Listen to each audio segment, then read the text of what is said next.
அஸ்ஸலாமு அலைக்கும். இன்றைக்கி நம்ம ஹபீஸ் கிச்சனில் ஸ்வீட் ரெசிபி தான் பார்க்க போகிறோம். அடுப்பு பக்கமே போகாமல் பொரி வச்சு எப்படி டேஸ்டான ரிச்சான பர்ஃபி பண்ணலாங்கிறத பார்க்கலாம். பர்ஃபி பண்ணுறதுக்கு 2 கப் பொரி எடுத்திருக்கேன். 3/4 கப் சீனியும் 3 ஏலக்காயும் எடுத்திருக்கேன். கொஞ்சமாக 6 பீஸ் பாதாம் எடுத்திருக்கேன். கொஞ்சமாக ஒரு 10 அப்படி இல்லைன்னா 15 இருக்கும் முந்திரி எடுத்திருக்கேன். 3 ஸ்பூன் பால் பவுடர் எடுத்திருக்கேன். 3 ஸ்பூன் காய்ச்சி ஆற வச்ச பால் எடுத்திருக்கேன். வாங்க அது எப்படி பண்ணலாங்கிறத பார்க்கலாம். மிக்ஸி ஜாரில் நம்ம எடுத்து வச்ச சீனியும் சேர்த்துருக்கேன். 3 ஏலக்காயும் சேர்த்து பவுட்ரு பண்ணிட்டு வந்துடுறேன்.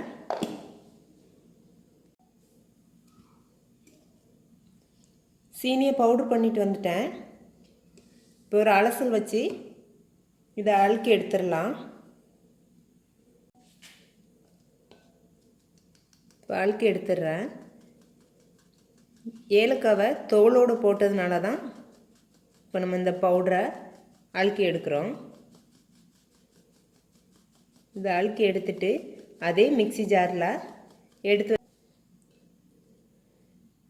சீனியை அலசலில் வச்சு அழுக்கி எடுத்தாச்சு. பாருங்கள், ஏலக்காயில் உள்ள துகள்கள்லாம் அதில் இருக்குது, தோல். இது இருக்கட்டும். நம்ம எடுத்த பொரி அந்த மிக்ஸி ஜாரில் சேர்த்து பவுட்ரு பண்ணிடுவோம்.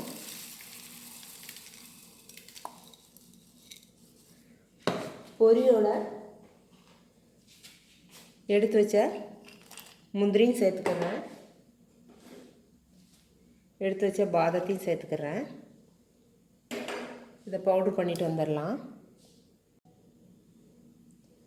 பொரியை பவுட்ரு பண்ணி ஒரு பவுலில் மாற்றிட்டு வந்துட்டேன். இது இருக்கட்டும்.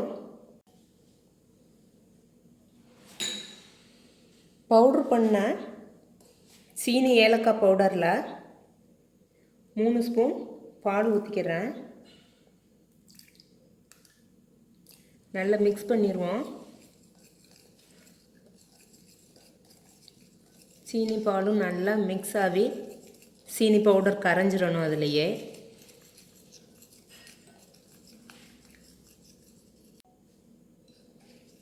பாலும் சீனியும் நல்லா மிக்ஸ் ஆயிடுச்சு. இப்போ எடுத்து வச்ச பால் பவுடர் அதில் சேர்த்து மிக்ஸ் பண்ணிடலாம். பால் பவுடரையும் போட்டு மிக்ஸ் பண்ணியாச்சு. இப்போ பவுட்ரு பண்ணிட்டு வந்த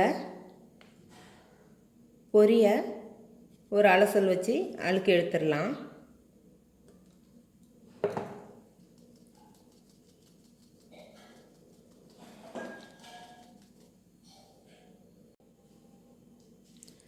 பவுட்ரு பண்ணதை ஒரு அலசல் வச்சு அழுக்கி எடுத்தாச்சு.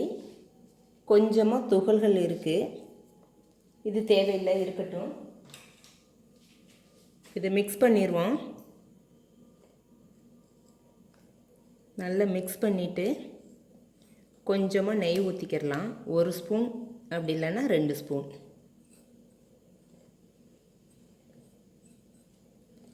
நல்லா மிக்ஸ் பண்ணிட்டேன். இதில் 2 ஸ்பூனுக்கு நெய் ஊற்றிக்கிறேன். நெய் ஊற்றி நல்லா பிரட்டிடலாம். நெய் ஊற்றி நல்லா பிரட்டியாச்சு. இப்போ கையை வச்சு சப்பாத்தி மாவு பதத்துக்கு நல்லா டைட்டாக பிசைஞ்சு எடுத்துருவோம். பால் காணலைன்னா லைட்டாக தெளிச்சிக்கிடலாம். பால் ஜாஸ்தி ஆயிடுச்சுன்னா கொஞ்சமாக பொரியை பவுட்ரு பண்ணி இதில் சேர்த்துக்கிறணும். இதை நல்லா பிசைஞ்சு எடுத்துகிட்டு பார்க்கலாம். சப்பாத்தி மாவு பதத்துக்கு பிசைஞ்சு எடுத்தாச்சு. இப்போ இது இருக்கட்டும்.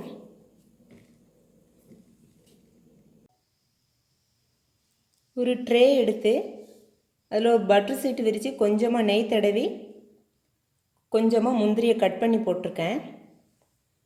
இப்போ நம்ம பிசைஞ்சு வச்ச கலவையை இதில் வச்சு அழுத்தி சமப்படுத்திக்கிறலாம்.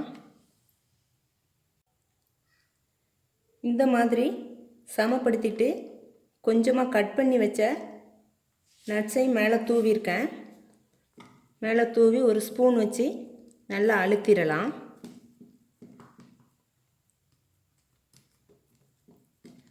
ஒரு 5 நிமிஷம் ஆகட்டும்.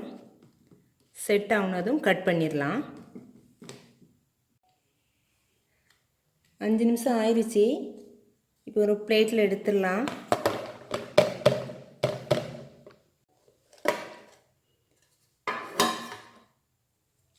பட்டர் பேப்பரை எடுத்துடுறேன்.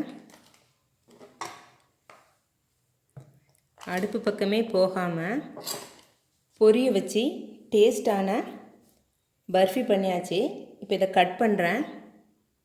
நம்மளுக்கு எந்த சைஸில் தேவையோ அந்த சைஸில் கட் பண்ணிக்கிறலாம். பர்ஃபியை கட் பண்ணியாச்சு. பொரி வச்சு அடுப்பு பக்கமே போகாமல் இவ்வளோ டேஸ்டான பர்ஃபி பண்ண முடியுமான்னு நீங்களே அசந்து பெறுவீங்க. அந்த அளவுக்கு டேஸ்ட்டு ரிச்சாக இருக்கும். நீங்களும் இதை ட்ரை பண்ணி பாருங்கள். எப்படி வந்துச்சுன்னு கமெண்டில் சொல்லுங்கள். இந்த வீடியோ பிடிச்சிருந்தால் லைக் பண்ணுங்கள், ஷேர் பண்ணுங்கள், சப்ஸ்கிரைப் பண்ணுங்கள். அஸ்ஸலாமு அலைக்கும்.